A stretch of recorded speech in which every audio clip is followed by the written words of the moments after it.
بسم اللہ الرحمن الرحیم۔ آج بہت ہی عام ویڈیو ہے اور میں چاہتا ہوں کہ آپ اس کو لازمی پورا سنیں۔ اس میں ہم ان چیزوں کے بارے میں بات کریں گے کہ جو معاشرے میں غلط سمجھی جاتی ہیں لیکن وہ ہیں نہیں، یا یہ کہہ لیں کہ وہ غلط ہے نہیں، یا یہ سمجھ لیں کہ لوگ ان کو گناہ سمجھتے ہیں لیکن وہ گناہ اصل میں ہے نہیں۔ اب اس وجہ سے کیا کہ انسانی جو معاشرہ ہے وہ تکلیف میں مبتلا ہوتا ہے، اور جب کوئی بندہ تکلیف میں مبتلا ہو جاتا ہے کسی چیز کے بارے میں تو وہ اس سے دور ہونا شروع ہو جاتا ہے، کیونکہ وہ کہتا ہے یار یہ تو ایسی باتیں ہیں کہ ہم کر ہی نہیں سکتے۔ اب مذہب کے معاملات پر بھی لوگوں نے ایسے ایسے مسائل اپنی طرف سے بنائے ہوئے ہیں کہ جن کا پورا کرنا بہت مشکل ہے، اور لوگوں نے چونکہ مذہب کے بارے میں ان کے ذہن میں اتنے مشکل تصور بیٹھ گیا ہے تو اب ظاہر ہے وہ اس سے پیچھے ہٹنا شروع ہو گئے ہیں، بھاگنا شروع ہو گئے ہیں۔ اس لیے میرا خیال ہے کہ اس چیز پر بہت ضروری ہے کہ اس پر بات کی جائے۔ اب مثال کے طور پر آپ کا کھڑے ہو کے پانی پینے کے بارے میں کیا خیال ہے، آپ کھڑے ہو کے پیشاب کرنے کے بارے میں آپ کا کیا خیال ہے، بغیر وضو کے درود پاک پڑھنے کا کیا خیال ہے آپ کا، بغیر وضو کے زبانی قرآن پاک پڑھنے کے بارے میں آپ کا کیا خیال ہے۔ بات یہ ہے کہ میں آپ کو باتیں بتانے لگا ہوں، آپ جا کے اس پہ آپ نے تحقیق خود کرنی ہے، علماء سے پوچھنا ہے، اور علماء سے مراد علماء ہیں۔ ابھی میں آپ کو بات بتاؤں کہ اکثر مساجد میں جو ہمارے خطیبیں یا ائمہ امام مسجد ہیں وہ عالم دین نہیں ہوتے، انہوں نے صرف حفظ کیا ہوتا ہے، اور حفظ جو ہے نا وہ کوئی تعلیم نہیں ہے۔ یعنی کہ تعلیم وہ ہوتی ہے نا جو آپ کو رہن سہن کا طریقہ سکھائے۔ اب آپ اجمی ہیں، آپ عربی کو جانتے نہیں ہیں، آپ نے زبانی ایک رٹا لگا لیا تو وہ تعلیم میں شامل نہیں ہوگا۔ اس سے آپ کا مائنڈ تیز ہو جائے گا لیکن اس سے آپ کو رہن سہن کا طریقہ، جینے کا سلیقہ، یہ چیزیں تو نہیں آئیں گی۔ تو وہ چیزیں کس سے آئیں گی؟ وہ اگر قرآن پاک جو حفظ کرتا ہے وہ اس کے بعد اس کا علم بھی حاصل کرتا ہے، اس کا ترجمہ سیکھتا ہے، تفاسیر سیکھتا ہے، اس کے جو قاعدے اور قوانین ہیں ان پہ غور و فکر کرتا ہے کہ اللہ تعالیٰ نے کیا بیان فرمایا، کیوں بیان فرمایا، اس کا معاشرے میں امپلیمنٹ کیا ہے۔ تو اس چیز کا وہ مقصد تھا قرآن پاک کا۔ صرف یہ مقصد نہیں تھا کہ اس کو زبانی حفظ کیا جائے، زبانی پڑھا جائے اور صرف ختم پہ ثواب سمجھ کے صرف اس کو زبانی پڑھا جائے۔ اصل تو مقصد تھا کہ اس میں ایک قوانین ہے، دستور ہے، طور طریقہ ہے، اس کو سمجھا جائے اور اس کے مطابق زندگی گزاری جائے۔ تو اس نے کن چیزوں سے منع کیا، کن چیزوں کا حکم دیا، تو یہ چیزیں جو ہے نا اس میں ساری شامل۔ سب سے پہلے بات کر لیتے ہیں کھڑے ہو کے پیشاب کرنے کے بارے میں۔ اب کھڑے ہو کے جو پیشاب کرنا ہے یہ ناجائز نہیں ہے۔ سنت یہ ہے کہ آپ بیٹھ کے پیشاب کریں، کیونکہ یہ آپ کو فائدہ دیتا ہے، طبی لحاظ سے اس کے فوائد ہیں، آپ جا کے ریسرچ پڑھ سکتے ہیں۔ ہاں اگر کوئی کھڑے ہو کے پیشاب کرتا ہے، کسی مجبوری کے تحت کرتا ہے یا جان بوجھ کے بھی کرتا ہے تو اس کو کوئی گناہ نہیں ہے۔ اب اس کا نقصان کیا ہے؟ بعض اوقات شاید کوئی بندہ کسی بیماری کی وجہ سے، مجبوری کی وجہ سے وہ کھڑے ہو کے پیشاب کر رہا ہو، تو لوگ جو ہے نا اس کو دیکھ کے اس کو برا بھلا کرنا شروع کر دیں گے، باتیں کرنا شروع کر دیں گے۔ اس کو جب اس تک بات پہنچتی ہے تو اس کو بڑا دکھ پہنچتا ہے، تکلیف پہنچتی ہے۔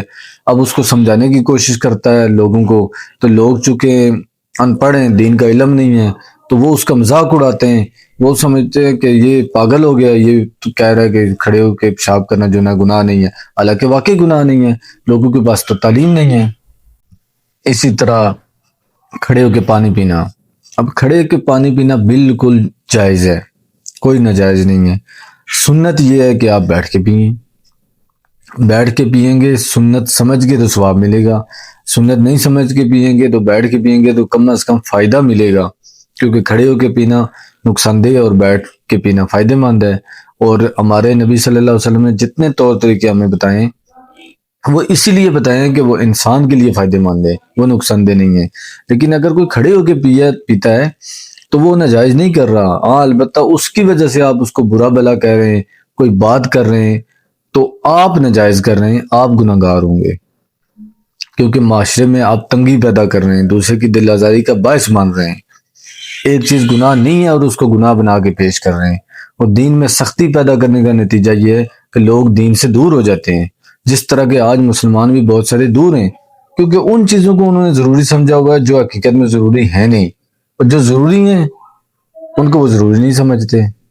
اب لوگ کیا کرتے ہیں کہ کسی داڑھی والے کو، پگڑی والے کو کھڑے ہو کے پانی پینا دیکھ لیا تو بس، تو اس کی تو شامت آ جاتی ہے، یہ اچھا مولوی ہے، یہ تو کھڑے ہو کے پانی پی رہا تھا، میں تو اس کو مانتا ہی نہیں ہوں، یہ تو یہ ہے، وہ تو وہ ہے۔ اور بھائی جان، آپ وہ بے شک دنیا کا سب سے بڑا عالم ہو، پیر ہو، جو بھی ہو، وہ اگر کھڑے ہو کے پانی پیتا ہے تو آپ اس کے بارے میں بدگمانی نہیں کر سکتے۔ آپ اس کے بارے میں بات کریں گے، غیبت کریں گے تو آپ گناہ گار ہوں گے۔ آپ اس سے اس وجہ سے نفرت نہیں کر سکتے، نہ بات کر سکتے ہیں، نہ غیبت کر سکتے ہیں، کسی بھی لحاظ سے ایسی حرکت نہیں کر سکتے جس سے اس کو تکلیف پہنچے، کیونکہ اس چیز کی اللہ نے اجازت دی ہوئی ہے۔ جس چیز کی اللہ نے اجازت دی ہے، آپ اس چیز کے بارے میں کسی کو نہیں روک سکتے۔ اب اس وجہ سے اس طرح کی باتوں کی وجہ سے معاشرے میں اتنا فساد ہے کہ اب لوگ دین داری کی طرف آتے نہیں ہیں۔ لوگ داڑھی نہیں رکھیں گے، داڑھی رکھ لیں گے تو باقی جو معاملات ہیں دین کے وہ اس سے دور رہتے ہیں، کوشش کرتے ہیں کہ لوگ کوئی ہمیں مولوی نہ کہے۔ کیا وجہ کیا ہے؟ وجہ یہ ہے کہ معاشرے کی بیجا پابندیاں، تو مولوی ہے، تو کرکٹ کیوں کھیل رہا ہے، تو مولوی ہے، تو تیراکی کیوں کر رہا ہے۔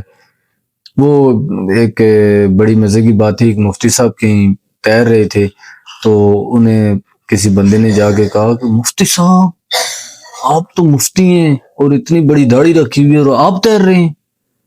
تو انہوں نے کہا کہ میری یہ جو داڑھی ہے یہ مجھے تیرنے سے بالکل بھی نہیں روکتی۔ تو بھائی داڑھی ہے، پگڑی ہے، مولوی ہے، مفتی ہے، تو کیا وہ تیر نہیں سکتا؟ کیا وہ انسانی خواہشات سے باہر ہو گئے؟ اس کو بھی اسی طرح خواہشات ہیں جس طرح کے آپ کو ہیں۔ وہ بھی کھڑے ہو کے پانی پی سکتا ہے، وہ کھڑے ہو کے پیشاب کر سکتا ہے، وہ تیر سکتا ہے، وہ کرکٹ کھیل سکتا ہے، وہ فٹ بال کھیل سکتا ہے، وہ ورزش کر سکتا ہے، وہ جم کر سکتا ہے۔ اپنا دل وسیع کریں، اپنا دل بڑا کریں، اور اپنے اندر جو ہے نا وہ قوت برداشت پیدا کریں اور ضعف پیدا کریں، لوگوں کو سمجھیں۔ جب آپ ایک دوسرے کو لحاظ کریں گے، چھوٹی چھوٹی باتوں پہ ایک دوسرے سے تنگ نہیں ہوں گے، ایک دوسرے کو برا بلا نہیں کہیں گے، تو ایک پرامن معاشرہ تعمیر ہوگا۔ اور اس پرامن معاشرے کی وجہ سے کیا ہوگا کہ سارے انسان خوبصورتی سے، پرامن طریقے سے، آسانی سے زندگی بسر کریں گے۔ تہذیب سکھاتی ہے جینے کا سلیقہ، تہذیب سکھاتی ہے جینے کا سلیقہ، تعلیم سے جاہل کی جہالت نہیں جاتی۔